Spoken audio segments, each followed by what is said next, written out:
안녕하세요. 3월 26일 아침 말씀 시간에 나온 성도 여러분 환영합니다.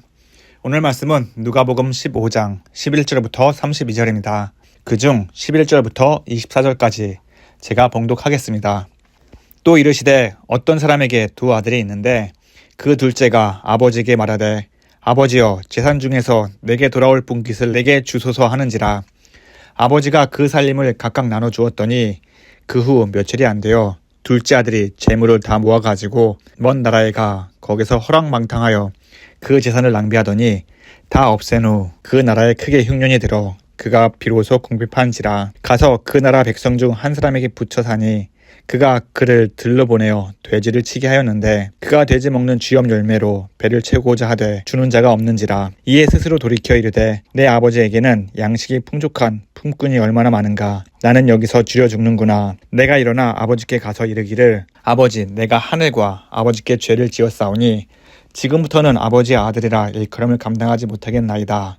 나를 품꾼의 하나로 보소서 하리라 하고 이에 일어나서 아버지께로 돌아가니라. 아직도 거리가 먼데 아버지가 그를 보고 측은히 여겨 달려가 목을 안고 입을 맞추니 아들이 이르되 아버지 내가 하늘과 아버지께 죄를 지었사오니 지금부터는 아버지의 아들이라 일컬음을 감당하지 못하겠나이다 하나 아버지는 종들에게 이르되 제일 좋은 옷을 내어다가 입히고 손에 가락지를 끼우고 발에 신을 신기라. 그리고 살찐 송아지를 끌어다가 잡으라. 우리가 먹고 즐기자. 이 내 아들은 죽었다가 다시 살아났으며 내가 잃었다가 다시 얻었노라 하니 그들이 즐거워하더라. 아멘. 사랑하는 성도 여러분, 우리가 하나님께 받은 큰 축복 중 하나는 부모가 되는 것입니다. 남자와 여자가 서로 사랑하여 자녀를 낳으면 그 자녀는 세상에서 가장 귀한 보물이 됩니다. 아이를 바라보면 눈에 넣어도 아프지 않을 것 같고 자신과 닮은 얼굴과 작은 손가락, 발가락이 꿈틀거리는 모습을 볼 때마다 신비롭고 애틋한 마음이 듭니다. 그리고 부모라면 누구나 아픈 아이를 안고 병원으로 달려가 본 경험이 있을 것입니다. 차라리 내가 아팠으면 하는 간절한 마음, 부모라면 다 이해할 수 있지요. 그리고 아이가 사춘기를 지나며 말썽을 피워도 부모의 눈에는 여전히 어리고 연약한 존재로 보이기 마련입니다. 이런 마음이 바로 하나님께서 우리를 향한 마음이 아닐까요? 우리가 부모가 되어보지 않았다면 하나님의 그 깊은 사랑을 결코 온전히 이해할 수 없었을 것입니다. 오늘 말씀은 둘째 아들은 아버지께 자신의 몫의 유산을 달라고 요청합니다.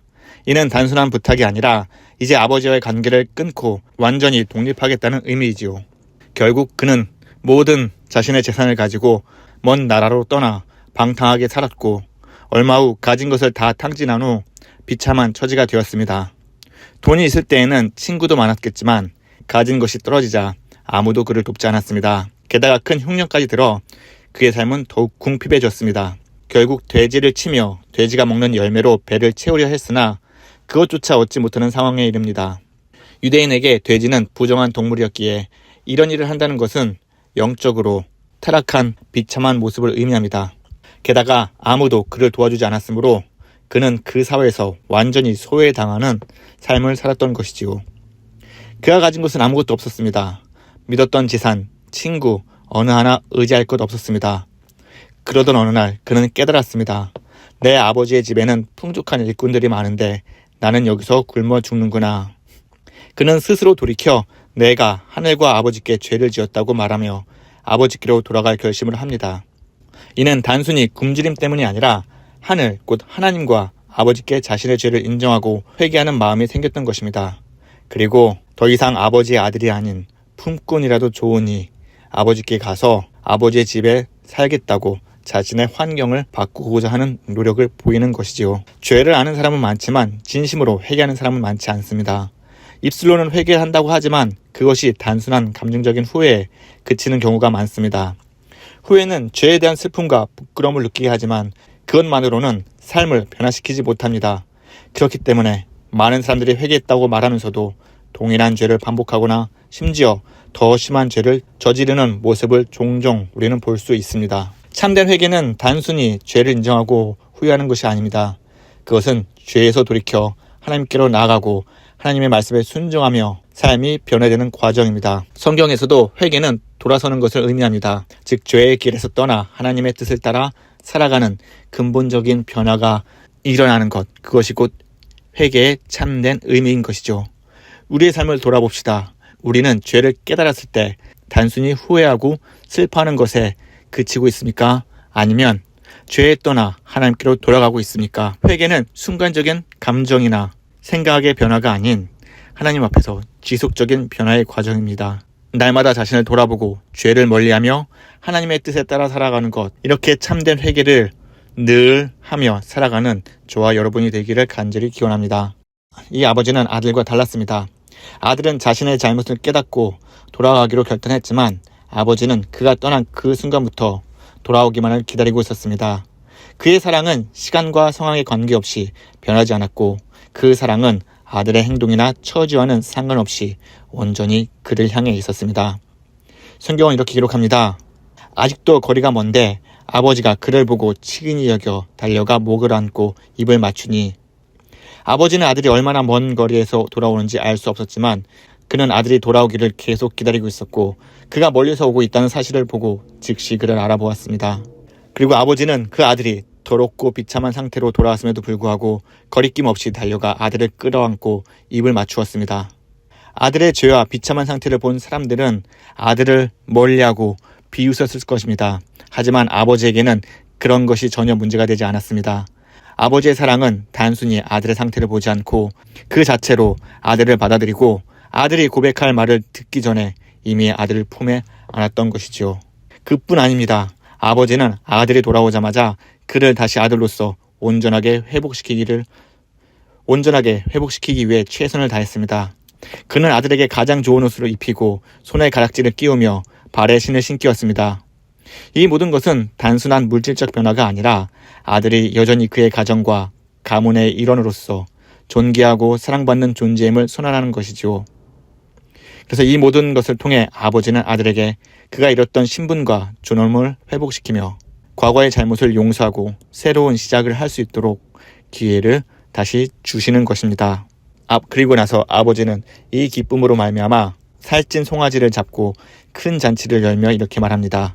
내 아들이 죽었다가 다시 살아났으며 내가 잃었다가 다시 얻었노라. 아버지의 이 말뜻에는 그 둘째 아들이 영적으로 또 가정 내에서 다시 회복되었음을 의미합니다. 아버지는 아들이 돌아오는 순간 그가 다시 살아나는 존재로 예전의 자리에 복귀한 그 기쁨과 감사의 마음으로 큰 잔치를 베풀었던 것이죠. 이 아버지의 행동은 완전하고 무조건적인 사랑이었습니다. 이러한 모습은 하나님 아버지께서 우리를 사랑하시는 모습과 동일합니다. 우리가 죄로 인해 멀리 떠났을 때 하나님은 언제나 우리를 기다리고 계시고 우리가 돌아오기만을 바라셨습니다. 우리의 죄가 얼마나 크든 얼마나 많은 상처가 있든 하나님은 우리를 받아주시고 회복시키며 새로운 시작으로 인도하셨습니다. 그런 하나님을 믿고 의지하며 하루하루 참된 회개의 자리에 나가 하나님이 원하시는 의의 길, 하나님이 원하시는 진정한 하나님의 백성으로 우리는 살아가야 할 것입니다. 이러한 잔치 가운데에 기쁨을 누리지 못하는 한 사람이 있었습니다. 바로 첫째 아들입니다. 그는 동생이 돌아왔다는 소식을 듣고 매우 화를 냅니다. 그리고 아버지께 불평합니다.